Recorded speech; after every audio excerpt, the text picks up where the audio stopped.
Hello విద్యార్థులు, మీరందరూ ఎలా ఉన్నారు? మేము చాలా ఆసక్తికరమైన అంశాన్ని చూశాము. వీడియో 1 మరియు 2లో మొక్కల కణజాలం, జంతువుల ఎపిథీలియల్ కణజాలము, వీడియోలో 3. ముఖ్యంగా చివరి వీడియో నుండి మీరందరూ అర్థం చేసుకున్నారు. మన శరీరంలోని ప్రతి అవయవం కనీసం ఒకదానితో కప్పబడి ఉంటుంది. ఎపిథీలియల్ కణజాల పొర. ఏదైనా ఇది ప్రవేశిస్తుంది లేదా వెళ్ళిపోతుంది. శరీరం కనీసం 1 దాటాలి. ఈ కణజాలం యొక్క పొర. మనం చాలా కృతజ్ఞతతో ఉండాలి. ఈ ఎపిథీలియల్ కణజాలం కోసం అది ఆడుతుంది. రక్షణలో ప్రధాన పాత్ర. మనం చిత్రీకరణలోకి వెళ్దాం. చాలా ముఖ్యమైన అంశంపై కనెక్టివ్ టిష్యూస్. ఈ వీడియోలో విద్యార్థులు ఇప్పుడు మనం చూడబోతున్నాం ఒక ఆసక్తికరమైన వీడియో. కనెక్టివ్ టిష్యూస్, దాని రకాలు, విధులు మరియు వివిధ కార్యకలాపాలు, దానికి సంబంధించినది. శ్రద్ధగా వినండి. కొంత కణజాలం ఉందని ఊహించుకోండి. ప్రతి ఒక్కటి కనెక్ట్ చేయడానికి మరియు మన శరీరంలోని ప్రతి భాగం సరి అయినదా? టాపిక్లోకి వెళ్లే ముందుగా మనం కీలక పదాలపై దృష్టి పెడదాము. ఈ కనెక్షన్కి సంబంధించినది. కీలక పదాలు: పీచు, తెలుపు కొలాజెన్ మరియు పసుపు ఎలాస్టిన్ ఫైబర్స్. స్నాయువు, ఫాసియా, కొవ్వు, మృదులాస్థి, ఎముక, మాతృక, ఫైబ్రోబ్లాస్ట్, ఐసోలార్, కొలాజెన్, కొవ్వు గ్లోబుల్స్. శిక్షణ లక్ష్యాలు. ఈ వీడియో ముగిసే సమయానికి మీరు ఒక ముఖ్యమైన సమాచారాన్ని పొందుతారు. ఫైబరస్ వంటి బంధన కణజాల రకాలు. బంధన కణజాలము.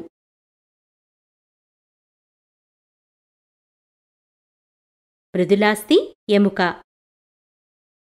మరియు ఫైబరస్ కనెక్టివ్ టిష్యూలు అని మీరు తెలుసుకుంటారు. స్నాయువులుగా విభజించబడ్డాయి. స్నాయువులు: ఫాసియా మరియు కొవ్వు కణజాలం.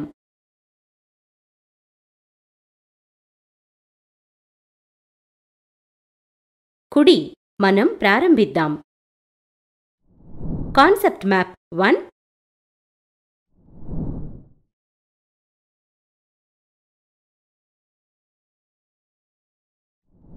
Concept map 2.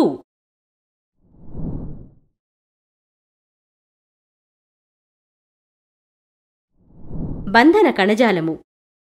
ఇది కణజాలం కనెక్ట్ చేయడానికి ప్రత్యేకించబడింది. వివిధ కణజాలాలు మరియు అవయవాలు లేదా వారికి మద్దతు ఇవ్వడం కోసం, వాటిని సరైన స్థలంలో ఉంచడానికి. లక్షణాలు. ఇది అందిస్తుంది. నిర్మాణ చట్రం. బంధన కణజాలం యొక్క కణాలు నాన్ సెల్యులార్ మ్యాట్రిక్స్ ద్వారా వేరు చేయబడ్డాయి. వైర్ మెష్ వంటిది స్వయంగా స్రవిస్తుంది. కణాలు వదులుగా ఖాళీగా ఉంటాయి మరియు ఇంటర్సెల్యులార్ మ్యాట్రిక్స్లో పొందుపరచబడింది. మ్యాట్రిక్స్ అంటే ఏమిటి? మ్యాట్రిక్స్ అనేది జెల్లీ లాంటి పదార్థము. ఇది ద్రవంగా కనిపిస్తుంది. దట్టమైన లేదా దృఢమైన. కనెక్టివ్ టిష్యూల రకాలు.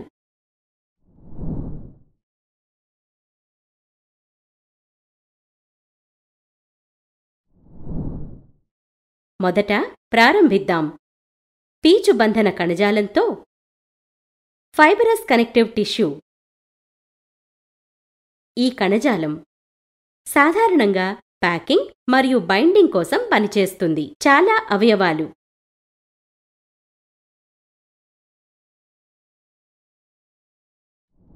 అవి స్నాయువులు వంటి వివిధ రకాలు. స్నాయువులు, ఫాసియా మరియు కొవ్వు కణజాలాలు. అర్థం చేసుకోండి మరియు స్నాయువులు మరియు స్నాయువులను గుర్తుంచుకోండి చాలా సరళంగా మరియు సులభంగా. కింది పట్టిక ద్వారా నిర్మాణం. స్నాయువు 1. ఇది బలమైన, విస్తరించదగిన అనుబంధం. ఒక ఎముక నుండి అస్థిపంజర కండరం. లిగమెంట్. ఇది దట్టమైన బ్యాండ్, కనెక్టివ్ ఫైబర్స్. ఇది ఒక ఎముకను మరొక ఎముకతో కలుపుతుంది. స్నాయువు. ఇది మందపాటి, సమాంతరంగా ఉంటుంది. తెల్ల కొలాజెన్ ఫైబర్స్ యొక్క కట్టలు.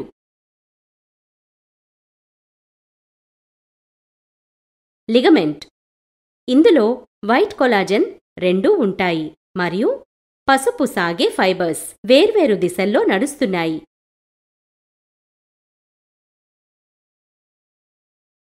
స్నాయువు. ఇది నాన్ ఎలాస్టిక్ బ్యాండ్. లిగమెంట్. ఇది సాగే బ్యాండ్. స్నాయువు. ఇందులో ఉండే ఫైబ్రోబ్లాస్ట్లు దాదాపు నిరంతర వరుసలలో ఉంటాయి. లిగమెంట్. ఫైబ్రోబ్లాస్ట్లు చెల్లాచెదురుగా ఉంటాయి. స్నాయువు. దానికి గొప్ప బలం ఉంది కానీ పరిమిత వశ్యత. లిగమెంట్. ఇది చాలా బలంగా ఉంది మరియు చిన్న మాతృక కలిగి మరియు అనువైనది. ఫంక్షన్. ఆ కణజాలం ఎముకకు కండరాన్ని జతచేస్తుంది. స్నాయువులు కూడా జతచేయవచ్చు. నిర్మాణాలకు కండరాలు ఐబాల్ వంటివి. ఒక స్నాయువు పనిచేస్తుంది ఎముక లేదా నిర్మాణాన్ని తరలించడానికి. స్నాయువులు తరచుగా కనెక్ట్ అవుతాయి. ముఖ్యంగా 2 ఎముకలు కలిసి ఉంటాయి. కీళ్లలో బలమైన, దృఢంగా జతచేయబడిన పట్టీలు వంటివి లేదా తాడులు. అవి స్థిరీకరించబడతాయి. ఉమ్మడి లేదా 2 ఎముకల చివరలను కలిపి పట్టుకోండి. ఫాసియా. వదులుగా ఉండే బంధన కణజాలం యొక్క షీట్లు, కండరాలు మరియు ఇతర వాటిని బంధిస్తుంది. కలిసి అంతర్లీన నిర్మాణాలు ఫాసియా అంటారు.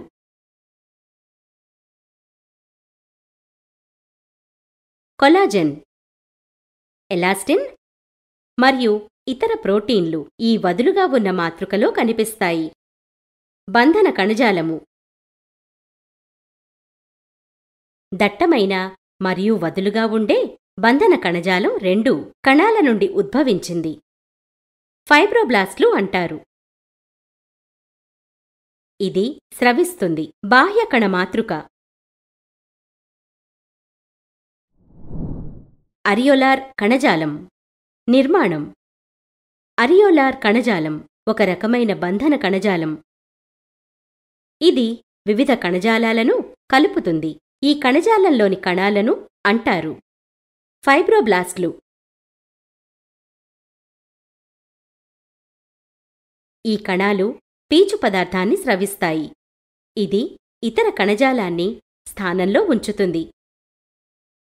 ఇది మాతృకను కలిగి ఉంటుంది. అనేక రకాల కణాలు, కొలాజెన్ మరియు పసుపు ఎలాస్టిన్ ఫైబర్స్. స్థానం.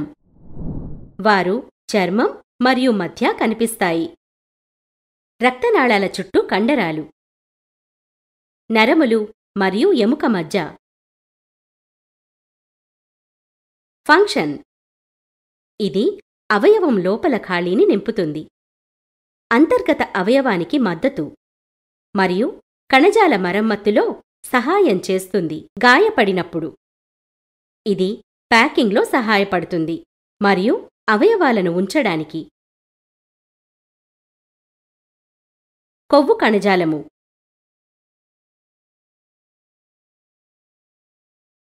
నిర్మాణం. ఇది కణాలను కలిగి ఉంటుంది. ఇవి కొవ్వు గ్లోబుల్స్తో నిండి ఉంటాయి. మాతృక కొలాజెన్ మరియు సాగే ఫైబర్స్. స్థానం. చర్మం కింద ప్రదర్శించండి మరియు అంతర్గత అవయవాల మధ్య. ఫంక్షన్. ఇది కొవ్వును నిల్వ చేస్తుంది మరియు ఇన్సులేటర్గా పనిచేస్తుంది. అర్థం చేసుకోండి మరియు సులభంగా గుర్తుంచుకోండి. మీ చేతిని ఊహించుకోవడం ద్వారా పాయింట్లు. లేదా లెగ్ ఎముక మరియు చెవి లేదా మృదులాస్థి కోసం ముక్కు. నిర్మాణం. ఎముక. ఇది గట్టి పోరస్ కణజాలం. మృదులాస్థి. ఇది మృదువైన కానీ పోరస్ కణజాలం. ఎముక. ఇది రక్తనాళాల మంచి సరఫరాను కలిగి ఉంటుంది మరియు నరములు. మృదులాస్థి. దీనికి రక్తం లేదు, నాళాలు మరియు నరములు. ఎముక. ఇది జీవకణం రెండింటినీ కలిగి ఉంటుంది మరియు అకర్బన లవణాల దృఢమైన ద్రవ్యరాశి. మృదులాస్థి. విస్తృతంగా ఖాళీ కణాలు కనుగొనబడ్డాయి. ఈ హార్డ్ మ్యాట్రిక్స్లో పొందుపరచబడింది. ఇది ప్రోటీన్లు మరియు చక్కెరలతో ఏర్పడుతుంది. ఎముక. ఏర్పడిన మాతృక కాల్షియం ఫాస్ఫేట్తో తయారు చేయబడింది మరియు కాల్షియం కార్బనేట్ సమ్మేళనాలు. కణాల ద్వారా స్రవిస్తుంది అని పిలిచారు. ఆస్టియోసైట్లు.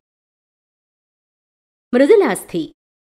ఇది మందమైన ఇంటర్సెల్యులార్ పదార్థాన్ని కలిగి ఉంటుంది. మాతృక అని పిలుస్తారు. ఎముక. ఇది అపారదర్శక మరియు నాన్ ఎలాస్టిక్. మృదులాస్థి. ఇది సెమీపారదర్శకంగా ఉంటుంది మరియు సాగే. ఎముక. మనం ఎముకలను వంచలేము మా చేతుల్లో. మృదులాస్థి. 6 మేము చెవుల మృదులాస్థిని మడవగలము. ఎముక. అస్థిపంజర వ్యవస్థ. పూర్తి ఎముకలతో తయారు చేయబడింది. మృదులాస్థి. ఎముకల కీళ్లలో, పక్కటెముకల కొనలో. ముక్కు యొక్క కొన, బాహ్య చెవులు మరియు శ్వాసనాళంలో.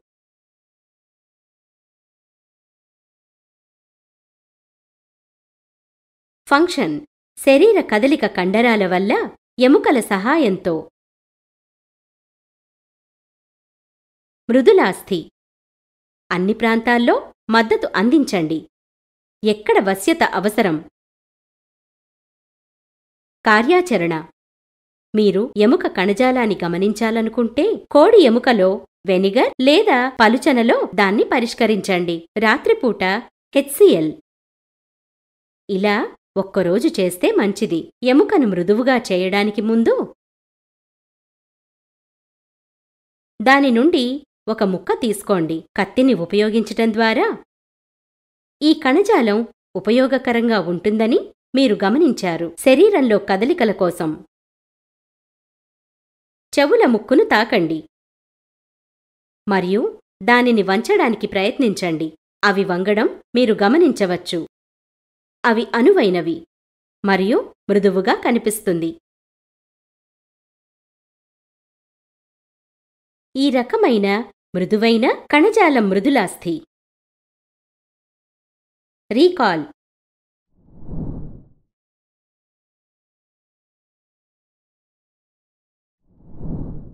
గుర్తుంచుకోవలసిన పాయింట్లు. కణజాలాల ప్రత్యేకత.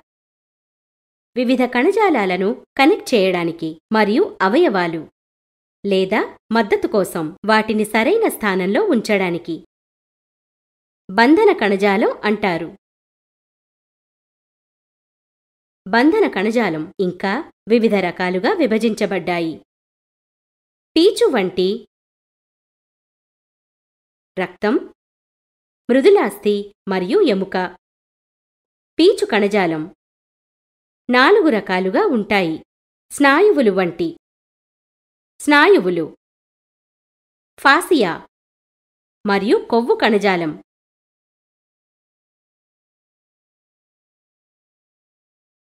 ఎముకలోని మాతృక తయారు చేయబడింది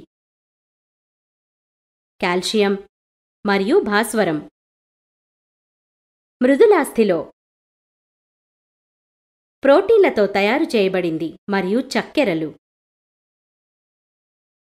స్నాయువు ఒక కనెక్షన్ ఎముక మరియు కండరాల మధ్య. లిగమెంట్ ఒక కనెక్షన్ ఎముక మరియు ఎముక మధ్య. స్వపరీక్ష. ఆరియోలార్ కణజాలంపై ఒక చిన్న గమనికను వ్రాయండి మరియు కొవ్వు కణజాలం. క్రింద ఇవ్వబడిన పెట్టెలో తప్పిపోయిన పదాలను పూరించండి.